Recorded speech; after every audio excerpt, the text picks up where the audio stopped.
Hi friends, welcome back to my channel. എല്ലാവർക്കും ഇന്നത്തെ എൻ്റെ പുതിയൊരു വീഡിയോയിലേക്ക് സ്വാഗതം.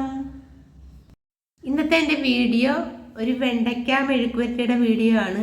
ഇത് വളരെ എളുപ്പം തന്നെ നല്ല രീതിയിൽ നമുക്ക് ചെയ്തെടുക്കാൻ പറ്റും. ഈ മെഴുക്കുവരട്ടി ഉണ്ടാക്കാൻ വേണ്ടിയിട്ട് ആദ്യം തന്നെ വെണ്ടയ്ക്ക നല്ല രീതിയിൽ കഴുകിയെടുക്കുക. അതിനുശേഷം വെണ്ടയ്ക്കയും സവാളയും പച്ചമുളകും എല്ലാം കൂടെ ഒന്നിച്ച് അരിഞ്ഞെടുക്കുക. ശേഷം ഒരു പാൻ അടുപ്പത്ത് വെച്ച് കൊടുക്കുക. അതിലേക്ക് ആവശ്യമായ വെളിച്ചെണ്ണ ഒഴിച്ചു കൊടുത്ത ശേഷം എല്ലാം കൂടെ സവാളയും പച്ചമുളകും വെണ്ടയ്ക്കയും കൂടെ ഒന്നിച്ചിട്ട് കൊടുത്തതിന് ശേഷം ഒന്ന് വഴറ്റിയെടുക്കുക.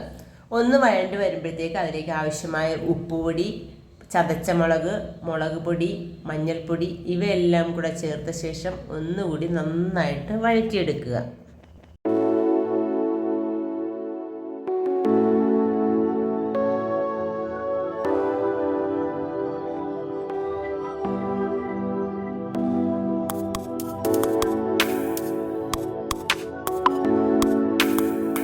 ഇപ്പോൾ നമ്മുടെ വെണ്ടയ്ക്ക മെഴുക്കുവരട്ടി റെഡി ആയിട്ടുണ്ട്. Thank you for watching.